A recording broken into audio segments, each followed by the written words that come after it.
Je viens vers cher Paolo Gilardi.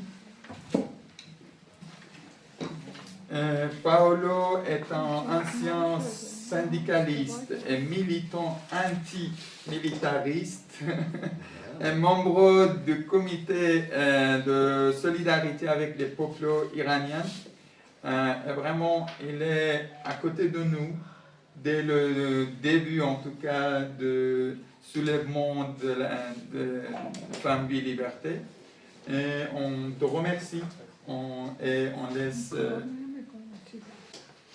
C'est moi qui vous remercie et tout d'abord je vous salue. Je partirai d'un élément qui est aujourd'hui sur la bouche de tout le monde en parle, c'est la déclaration illégale de guerre de la part des criminels de guerre Donald Trump et Benjamin Netanyahu du 28 février de cette année, 2026. Cette déclaration de guerre, tout le monde le reconnaît aujourd'hui, modifie en profondeur l'histoire du monde, l'histoire des relations internationales. À plus forte raison, évidemment, elle va modifier l'histoire de l'Iran et des populations, des différentes populations de l'Iran. Donc, de ce point de vue-là, j'aimerais reprendre, sans entrer dans tous les détails, parce que ça a déjà été dit à plusieurs reprises, j'aimerais reprendre quelques éléments. Avant le 28 février, environ 80%, d'après les différentes analyses, environ 80% de la population iranienne vivait à la limite du seuil de pauvreté, voire en dessous. Et ça, c'était avant l'agression contre l'Iran. L'inflation était déjà massive, ça a été évoqué tout à l'heure, l'inflation était à 3 chiffres. Je me permets tout simplement de relever que par rapport à 2025, le prix des céréales a augmenté de 145%. Je vous laisse imaginer l'importance des céréales dans l'alimentation d'une population. Là, on était déjà clairement, avant la guerre, dans une situation dramatique pour la population. Les prix de la viande avaient augmenté de 117%, et carrément, l'huile de cuisson, indispensable pour cuisiner, l'huile de cuisson, elle avait augmenté de 207% déjà avant la guerre. Ça a été dit tout à l'heure, la population est descendue massivement à partir du 28 décembre, est descendue massivement dans la rue pour revendiquer une amélioration au-delà de femmes, vie, liberté, mais pour revendiquer concrètement une amélioration de leur vie de tous les jours à travers des revendications salariales, à travers l'exigence de bloquer les prix, etc.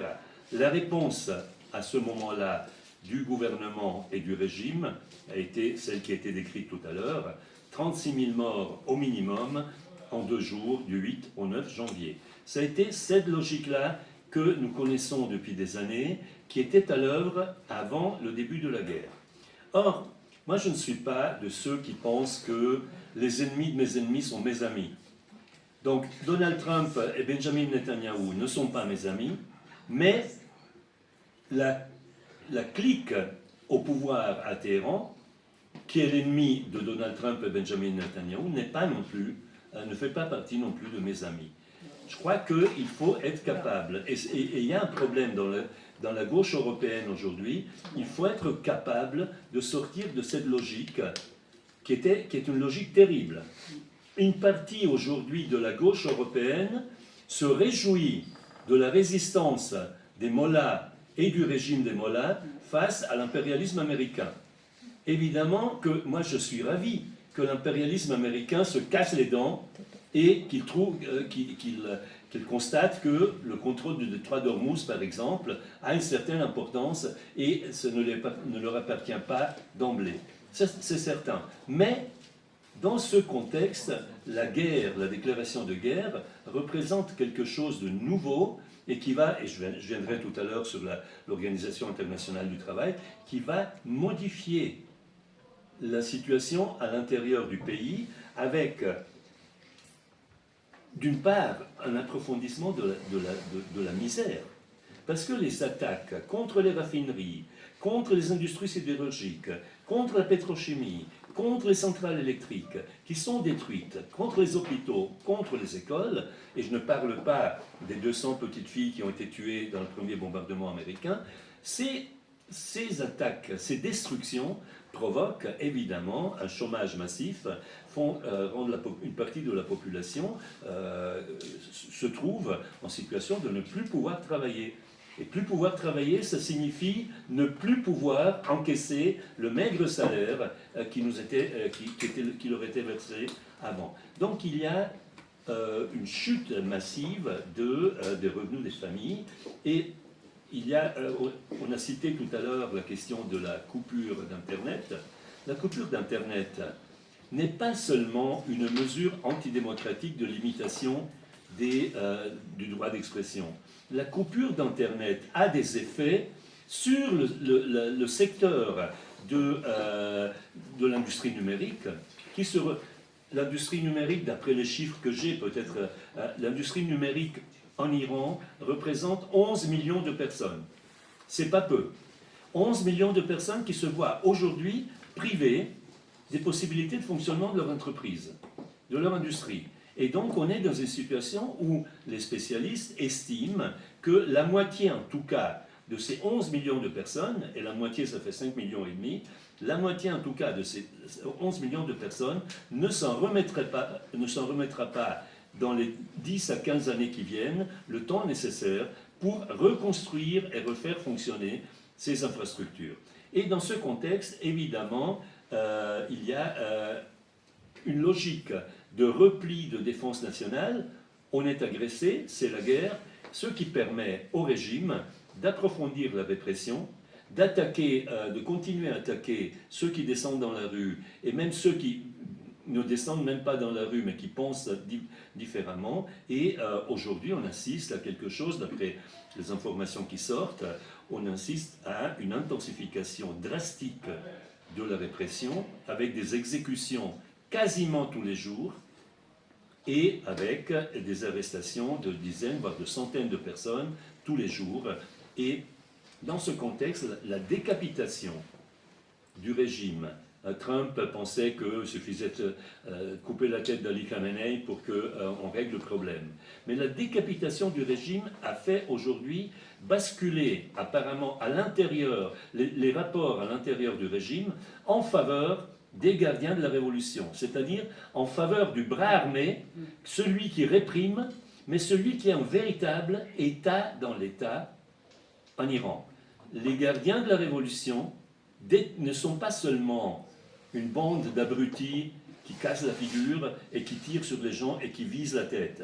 C'est aussi un appareil économique qui contrôle, d'après les estimations, vous pouvez aller sur les sites et voir les différentes, entre 30 et 66% de l'économie iranienne.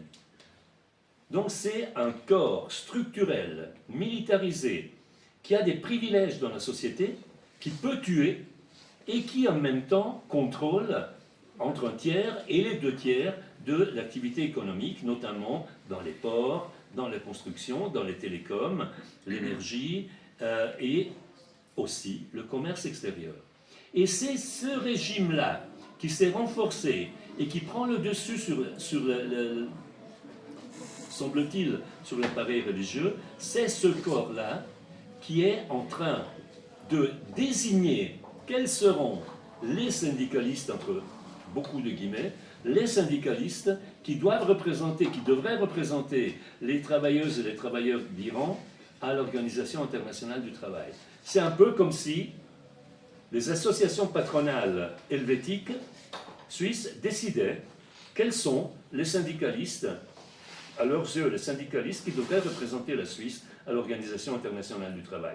Donc de ce point de vue-là, on est dans une situation qui est une situation totalement hallucinante, dans ce sens que c'est à ceux qui contrôlent une partie importante de l'économie iranienne, qui dispose des moyens pour faire taire et pour réduire au silence une partie importante de la population, ce sont ceux-là même qui désignent les représentants des travailleurs, des travailleuses à l'Organisation internationale du travail. Et ne serait-ce que pour ça, Les syndicats ne peuvent qu'être opposés à la présence de cette délégation iranienne. Il faut le faire savoir. Et d'ailleurs, et je terminerai là-dessus, je vous invite, il y a des syndicalistes, des syndicats français qui appellent à un piquet devant l'OIT ce vendredi, entre 12h et 15h. Je pense que c'est important, même si je ne pourrais pas y être moi, mais je pense que c'est important d'y être, d'y aller, parce que aujourd'hui, si on admet et on accepte cette situation hallucinante, si on l'accepte pour l'Iran, demain, on sera prêt à l'accepter pour beaucoup d'autres, et ça, c'est inacceptable du point de vue des intérêts de la majorité des salariés. Merci.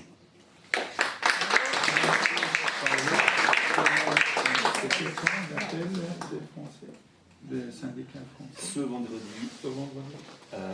entre 12h et 15h, à la place des Nations. La conférence de l'OIT qui commence. Pardon? La conférence de l'Assemblée L'Assemblée de générale. l'OIT qui commence. Exact. Alors, merci cher Paolo. En tout cas, Parissa Pouyandé m'a demandé de traduire un peu, en bref, Ce que j'ai dit. en discours, oui. J'ai noté quelques points seulement pour le moment, mais après on va regarder les vidéos après, on va faire le texte complet. En tout cas, moi je parle en perse, seulement je traduis voilà, quelques phrases pour les amis iraniens. آقای بر اساس درخواست خانم پوینده من از اول گفتم چون باید مترجم رسمی میومد ولی نتونست بیاد به خاطر همین به هر حال مجبور شدیم به این شکل اداره کنیم. الان درخواست شد که این حرفای آقای پاولو رو من فارسی ترجمه کنم. من چند نکتهشو فقط که فعلا تونستم نوت گرفتم اینا رو خدمتتون عرض کنم. حرفای آقای پاولو که قبلا هم این حرفا رو ازشون شنیدیم اینه که این حملاتی که علیه ایران شد و این مقاومتی که حکومت ایران نشون داد دل خیلی از چپای اروپایی رو خوشحال کرد، خوشنود کرد، چون به هر حال اینا در مقابل امپریالیسم وایسادن و از یه نظر اینا با هم در یک مسیر قرار میگیرن. سخن دیگه آقای پاولو این بود که حملات علیه صنایع پتروشیمی، نفتی و غیره آمار بیکاری رو در ایران بالا برده، یعنی و بالاتر خواهد برد. به هر حال شمار بیکارها در نتیجه این حملات بیشتر خواهد شد و این هم خودش باز بر اون فشارهای قبلی افزوده میکنه و شمار بیکارها رو بالاتر خواهد برد. همچنین قطعی اینترنت، ایشون به قطعی اینترنت هم اشاره کردن که باعث از بین رفتن خیلی از پیشه ها و شغل‌ها شده، شغل‌های دیجیتالی که هممون میدونیم و شماری زیادی از این شغل‌ها کاملا از بین رفتن یا لااقل در این مدتی که اینترنت قطع شده اینها بیکار شدن و این صدماتی هستش که ممکنه سالها طول بکشه و اصلا قابل جبران هم نباشن. و همچنین ایشون گفتن که این حملاتی که انجام شده به هر حال دست حکومت ایران رو در سرکوب‌ها باز گذاشته و ممکن استش تا وقتی که این وضعیت ادامه پیدا بکنه اینها همچنان سرکوب‌ها افزایش پیدا بکنه و شمار بازداشتی‌ها و اعدام‌ها و غیره همچنان رو به افزایش باشه. ایشون همچنین اشاره کردن به یک فراخوان یک سندیکای فرانسوی که برای روز جمعه ساعت 12 تا 15 است که همون در روبروی سازمان ملل است، ساعت 12 تا 15 روز تا 3 مقابل دفتر سازمان ملل اونها یک فراخوانی دادن و همین مسئله هم ضد جنگ هستن و همین که خواستار اخراج این نماینده های جمهوری اسلامی از سازمان ملل هستن، از سازمان جهانی کار هستن.